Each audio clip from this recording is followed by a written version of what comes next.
If you will, take out your Bibles and turn to Mark chapter 5.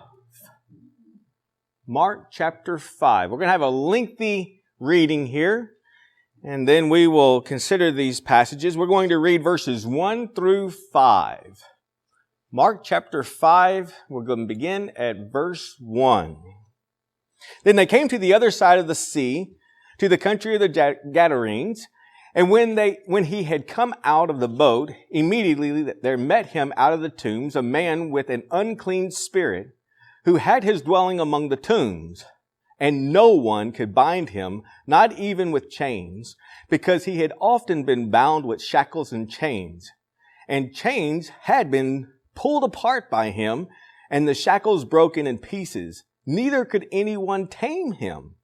And always, night and day, he was in the mountains and in the tombs, crying out and cutting himself with stones. And when he saw Jesus from afar, he ran and worshipped him. And he cried out with a loud voice and said, "What have we to do with you, Jesus, Son of the Most High God? I implore you by God that you do not torment me." For he said to him, "Come out of the man, unclean spirit." Then he asked him, "What is your name?"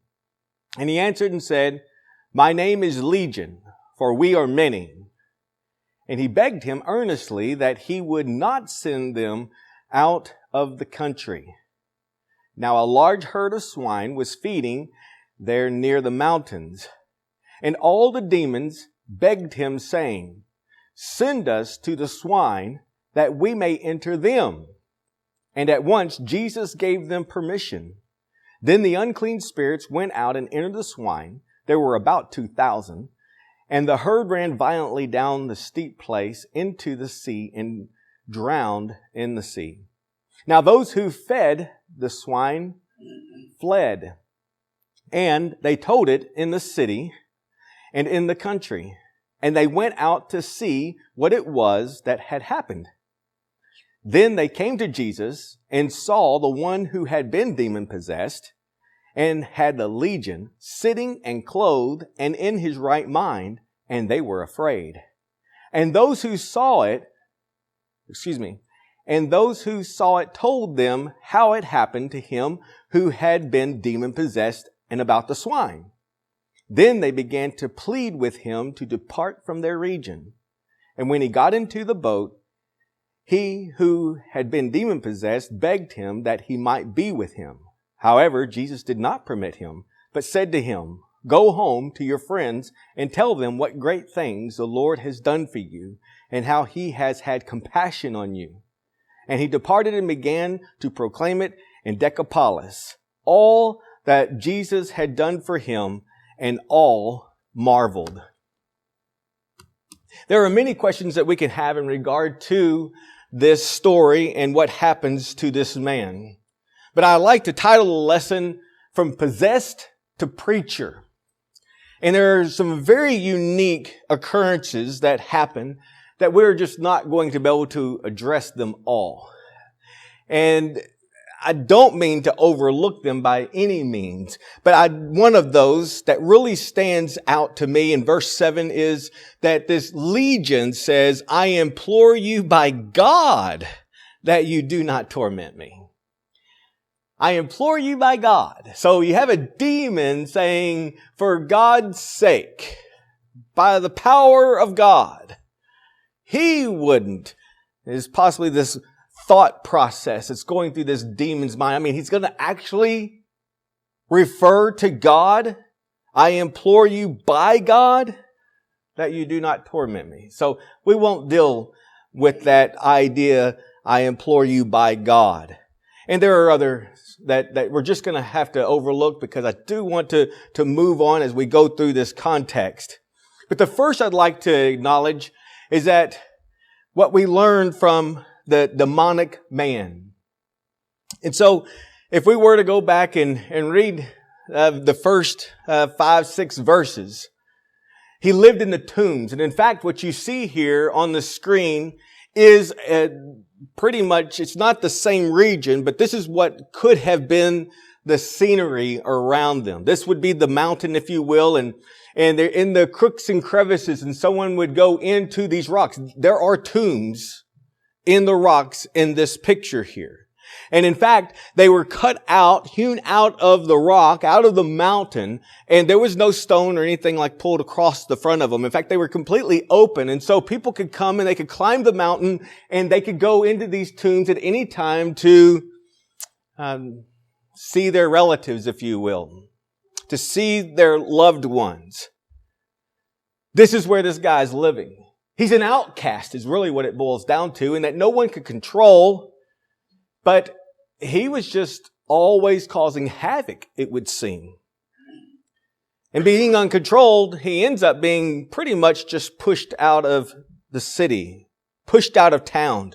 He has incredible strength that he cannot even be held by the shackles and chains. He is uncontrollable because of this demon possession. He is constantly tortured by the demons. He's crying out day and night, unrelieved, and even cutting himself. It is the demons inside of him that are under control, and they are doing what they can to destroy him from the inside out. What we do find out, though, is that he's completely different. In the first introduction to this man who goes unnamed and the end result. We'll talk about that later. This may be further evident by the fact that he is naked. But now whenever the citizens of the town, the nearby town show up, they see that he is clothed and in his right mind. He comes to Jesus and worships him. I do not know if it is the demons that are bowing to Jesus or if it is the man himself. Because Jesus is talking to the man, but at the same time we know who answers, and it is Legion who answers, and that's who Jesus seems to be really talking to. And so I'm left just kind of scratching my head, not knowing for sure what this man knows that's happening while it's happening. Being demon-possessed and not in his right mind, in that sense we would say he's crazy. Is he able to submit to Jesus? Does he acknowledge who Jesus is? And I have to go, I'm not certain. But I know who does recognize who Jesus is. And we should note that. There are some things that we learn from these demons. And what I'd like to do to begin with is do a little backtracking. Just very briefly, in Mark chapter 1, verses 32 through 34, we read there, at evening when the sun had set, they brought to him all who were sick and those who were demon-possessed. And the whole city was gathered together at the door. And he healed many who were sick with various diseases and cast out many demons. And he did not allow the demons to speak because they knew him. Notice in verses 38 and 39. But he said to them, let us go into the next towns that I may preach there also, because for this purpose I have come forth. And so we're reminded that was Jesus' purpose, not necessarily to heal, to cast out demons, to still the sea. It was to preach the gospel. And he was preaching in their synagogues throughout all Galilee and casting out demons. And then chapter 3, verses 11 and 12, and the unclean spirits, whenever they saw him, when they saw Jesus, fell down before him and cried out, saying, you are the Son of God. But he sternly warned them that they should not make him known. If there's anyone who knows Jesus, it is these demons. In Mark chapter 3 and verse 22, and the scribes who came down from Jerusalem said, he has Beelzebub, and by the ruler of the demons he casts out demons. And we'll refer back to that here in just a moment. So, in James chapter 2 and verse 19, a very famous verse. You believe that there is one God? You do well. Even the demons believe and tremble. So is it the man or is it the demons that bow down to Jesus? I do not know for certain. I don't know if the man has enough wherewithal that he runs to Jesus. Does he know Jesus prior? I don't know. The way the citizens of the city respond, I would be very reluctant to say that they know who Jesus is. That is, that he is truly the Son of God. That he is the Messiah. In John chapter 10, verses 10 and 11, when Jesus is talking about being the door to the sheep, he's talking about being the good shepherd. In that context, he notes that the thief does not come except to steal and to kill and to destroy. I have come that you may have life and that you may have it more abundantly. I am the good shepherd. The good shepherd gives his life for the sheep. Just the opposite. Rather than destroying, he comes to give life, right? So what we learn from these demons is that's exactly what they're doing to this man. And I also might note that in Matthew's account, there's two men. In Luke's account, it would seem that there's only one that he focuses on. So I don't know what happened to that other guy. Maybe he's there, but he's under such control that he's not even able to approach Jesus. But there are two men to begin with. The demons first speak to Jesus. And this is also that it is, as far as what we have recorded, the longest conversation that Jesus has with any demons. Under most circumstances, as we've already noted, he just casts them out. Be quiet. But on this occasion, he carries on a conversation with the demons. There seems to be one spokesman for the whole, and that's kind of understandable. The literal reading found in Mark chapter 5 and verse 7, it leaves off Jesus and God. And it would read, what is it to us and to you, Son of the Most High? Rather than saying Jesus, Son of the Most High God. Jesus and God are not found in the majority of the manuscripts. So what is he saying? What is it to us and to you? He's in essence saying, we have nothing to discuss. We have nothing to talk about. You just leave us alone. I want you to keep that in the back of your mind. That they're thinking, it's not our time. You leave us alone. You just go away. You let us do what we do.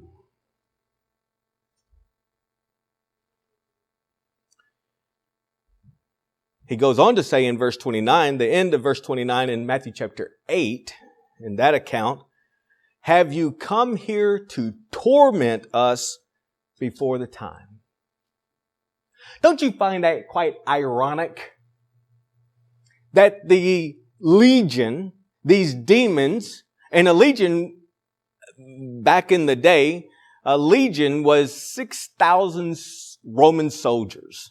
6,000. Now, are we saying that there's 6,000 demons in this man? Not necessarily, but there's a bunch. They call themselves legion. And there's some weight to that statement. But isn't it ironic that you have the one who makes his occupation torturing others, begging and pleading not to be tortured? You see, that's the devil. And that's all his glory. It is the same as the bully. And maybe you've witnessed that in years gone past where you see the bully picking on everybody and no one picks on the bully until one day someone stands up to the bully and gives him the knuckle sandwich right in his nose and knocks him to the ground. And now he's the wussy. He's the one begging and pleading, and the tables have completely turned. It's amazing how we don't want anyone yelling at us, but we'll yell at them. Or we've yelled at them, but they better not raise their voice at us. And, we don't mind being the torturer, but we don't want to be tortured. The demons are no different. We'd also note that knowing their fate and not wanting to be thrown into the abyss, which is what you find the response is in Luke chapter 8 and verse 31. They don't want to be cast out of the country. And I don't know if it's this region or if it's in that sense being cast out of the world and that they're going to suffer the abyss, suffer their torment before it's time. Jesus is in complete control of the situation, you might say. Now, he does allow them to go into the pigs. He permits that. But the point is that he can do whatever he wants, whenever he wants. And it seems as though they know that because they're saying it's not time. You can't do anything to us yet. And it is quite interesting. Maybe that's part of the answer to why they go into the pigs when there are shepherds or whatever you'd call them, the caregivers of the pigs. There's other people there. But nevertheless, in Luke chapter 8 and verse 31, they plead not to be thrown into the abyss. They know what awaits them, and they want to prolong it as long as possible. They beg Jesus to cast them into the swine, and he permits it. This, the death of the pigs, and only on one other occasion, the curse on the fig tree, are miracles that Jesus performs where there is destruction involved. That's something I had never considered before, studying for this lesson. Never really thought about that Jesus would perform a miracle that wouldn't come out as a positive necessarily in the pig's case anyways, in these herdsmen's pocketbook. For the man, absolutely wonderful, who has the legion. But that the performing of the miracle has an end result of destruction. I find that interesting. Third, what we learn about the people in the area. The whole town shows up after the report of the herdsman. They see the formerly demon-possessed man in his right mind, and their response is fear. If the town owners are Jews, they are engaged in an illegal trade. If heathens, they insult the national religion. So, the famous question is, why did the people beg Jesus to leave? Perhaps because of what Jesus might do further. Perhaps the great loss of revenue, right? Over in Acts chapter 16 and verse 16, you have Paul finally getting annoyed at this girl who keeps saying these men are of the Most High God. Paraphrasing. And he ends up casting out the demon, and therefore her fortune telling is gone. And these men who owned her, the goose with the golden egg is gone. It hit them right in the pocketbook. And so these people might be thinking the same thing. This guy's costing us money. And I tell you, you want to really test someone, that's where you go. You go to the money. Perhaps it's the exposure of their sins. But ultimately, we do know the answer that's given to us, and it's fear. That is the ultimate reason they begged Jesus to leave. If he had the power to make this man whole, what else could he do? Now, I want you to understand that not all people want to be good. It's not that they don't know anything different. And we've certainly come across those individuals. And having worked in the prisons for years and years and years, you come across these individuals, they like being bad. They want to be bad, and they're not afraid of the consequences. And I have sat across the table from murderers who had no remorse for what they had done, and they do it again. You better not let me out mentality. Maybe they have no desire to change like they see the changes in this man who was demon possessed. Remember though, as I had asked you earlier to put in the back of your mind, that there were some who believed Jesus cast out demons by the power of Beelzebub, the ruler of the demons. Now that's the Pharisees, and they're just looking for anything and everything to find fault in Jesus. And so Jesus is casting out demons, and they accuse him of such. This is found in, I didn't put the reference down, not too long ago, anyways, in our study that happens. But nevertheless, in chapter 4, no, it's not chapter 4. I'm going to make a fool out of myself. It's in chapter 3, beginning in verse 22. And Jesus, of course, his reasoning is, how can Satan cast out Satan? But I want you to take into consideration that this guy shows up out of nowhere. Did they know about the storm? Did they know that Jesus is coming across the sea? I don't know. And they go into the storm and then all of a sudden, remember? Because most storms kind of pitter away. They don't just all of a sudden cease. Were they witness to that? Because see, Jesus just got into the other side of the sea from that occurrence.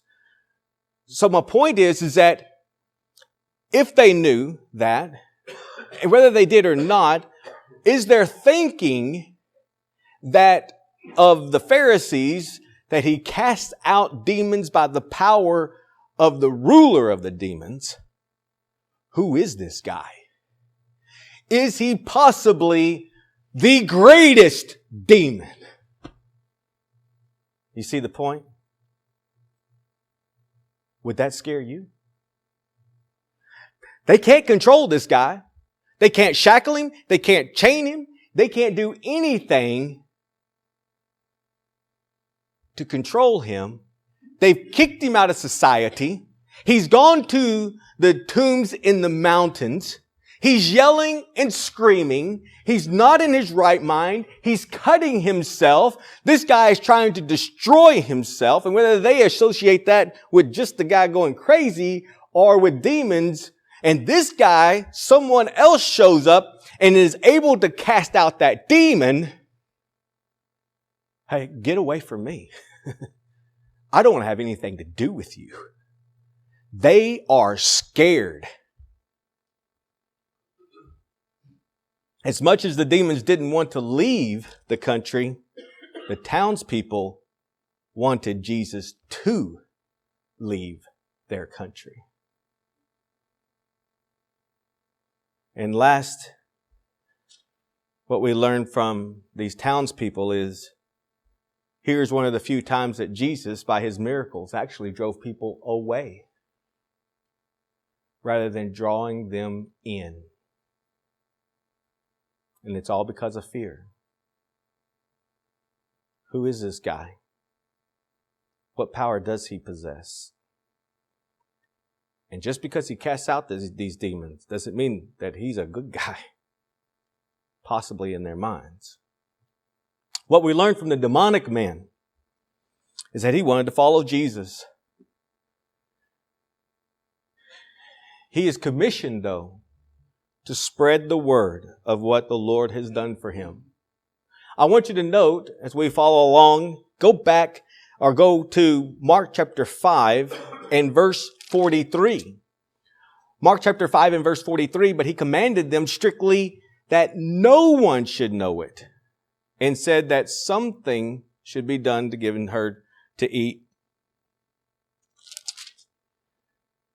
And this is the healing of Jairus' daughter.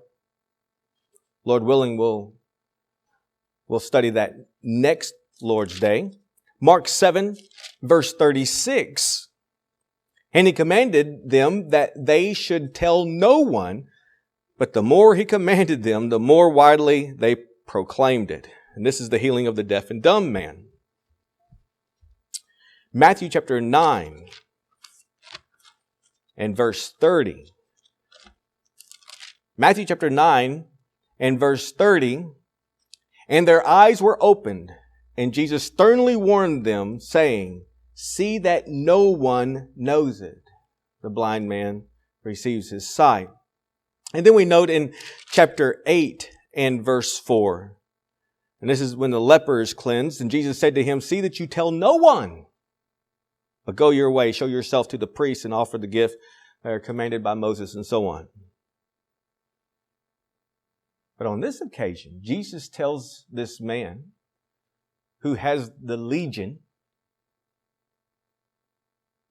go and tell everyone. The transformation of this man, he went from he was sitting, not raging. He was clothed and not naked. He's in his right mind and not insane. He is a proclaimer of the Christ and not that of Satan. In Mark chapter 5 and verse 20, and he departed and began to proclaim it in Decapolis, all that Jesus had done for him, and all marveled. Mark 7 and verse 31. And again, departing from the region of Tyre and Sidon, he, Jesus, came through the midst of the region of Decapolis to the Sea of Galilee. So we're going to have Jesus, after he's sent away on this occasion, coming back to Decapolis, which was 10 cities, Deca. He's going to go to those 10 cities. This man has been proclaiming what Jesus did for him in those 10 cities. And very briefly, what we learn from the pigs. The pigs teach us that death is worse than living with an evil spirit. Now, whether the demons, were in control and ran the pigs off the cliff, or if the pigs just, they went bonkers. This is the only time that I know of any evil spirits going into someone else than a person. I don't know of any other. In other words, we may be a people in our intelligence and in our upper understanding in comparison to the animal world are ones to tolerate evil in our lives and in ourselves more than the dumb animal. And wrap your mind around that. Along with ridding the man of the demons, Jesus showed through the swine the true end result of all evil doing. Death. Destruction. Complete destruction. And so in closing, which is a little bit, don't get your songbooks out, right? I'm glad that we do have slides, and because there are some congregations where they get their songbooks out whenever they're done, whether no matter what the preacher, wherever he is in the sermon. But so that's a good thing about slides. Another good thing, I should say. The unclean spirits were and are fully aware of their eternal doom and torment. The question is, are we? We can be in complete denial, but the evil spirits know their end result. Now, I'm not saying you're evil. I'm just saying in that sense that do we understand that if we practice evil, only doom awaits us? In 2 Peter chapter 2 and verse 4, for if God did not spare the angels who sinned, but cast them down to hell and delivered them into chains of darkness to be reserved for judgment, he goes on. But you see, that's what's going to happen. In Jude chapter 1, verses 6 and 7, And the angels who did not keep me, as Sodom and Gomorrah and the cities around them in a similar manner to these, having given themselves over to sexual immorality and gone after strange flesh, were set forth as an example, suffering the vengeance of eternal fire.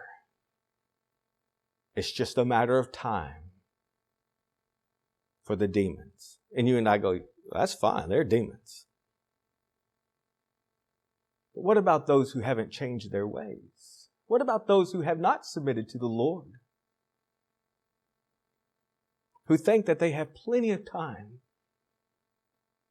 In Matthew chapter 25 and verse 41, then he will also say to those on his left hand, depart from me. These are people you cursed into everlasting fire prepared for the devil and his angels. It's not for you and me. Jesus wants to cast the evil out. He wants to purify us. He wants to sanctify us. He wants to make us whole. Jesus was moved with compassion for the two men, at least the one man that we're aware of, who were demon-possessed. The end result is what is expected from all evil spirits, destruction. Jesus didn't want that to happen to that man. And he cast out the legion, and he has the power to do so. And he can do that for us today. What the Lord could have given this region was far greater than what he allowed to be taken away. And that is the loss of about 2,000 pigs. What are you having to give up that's so valuable if you have not already submitted to the Lord? Parallel to Job, you have love, family, wealth. Satan's intent to Job was to destroy. Legion's intent was to just make mayhem for this man and anyone who would come in contact with him. God tested Job. Would he love family more than God? Would he love wealth more than God? Would he love his health more than God? Would he denounce God? Would he shake his fist at God? Would he reject God? Would he turn against God? And he didn't.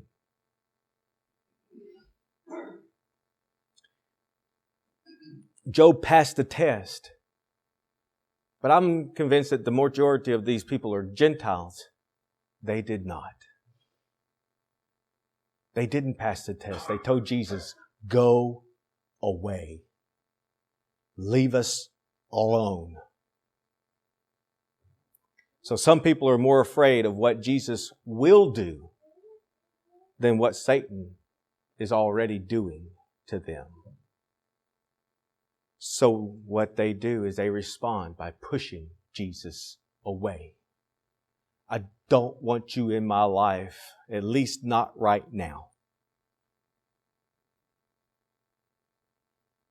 I hope that that's not you. I hope you're willing to give up anything and everything, that you can see the blessings in Jesus Christ are eternal. And that you're willing to give up anything and everything. And as this man wanted to follow Jesus, Jesus says, no, I got something better for you to do. What you need to do,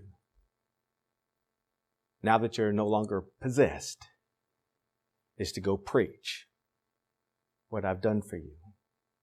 And so it is for us. He's rid us of the evil spirits, our own will, our own desires, and following Satan to go and proclaim what the Lord has done for us, to turn our filthy heart to one that's clean, to turn our rage into a relishing love for Him. To turn our own wants and desires into a service to Him that cannot be quenched. And so I hope that you would this morning. Instead of turning Jesus away, if you've done that over and over, is to submit to Him. To repent of your sins. To confess Him before others. As this man obviously, I'm going to, take for granted that he did. And be baptized to have your sins washed away. To serve Him with all your heart, soul, mind, and strength to your dying day. To be, in that sense, possessed by Jesus rather than that of evil. You remember the story of the spirit that is cast out and the house is swept and clean. But what does the spirit do? The evil spirit goes and finds 7 more spirits. And the case of that individual is worse than it was to begin with. So we get rid of the evil from our lives and we replace it with the good. The righteousness, the holiness, the purity of Jesus Christ. And we serve Him with every fiber of our being, and we're willing to give up everything for Him. If you're ready to do that, won't you come as we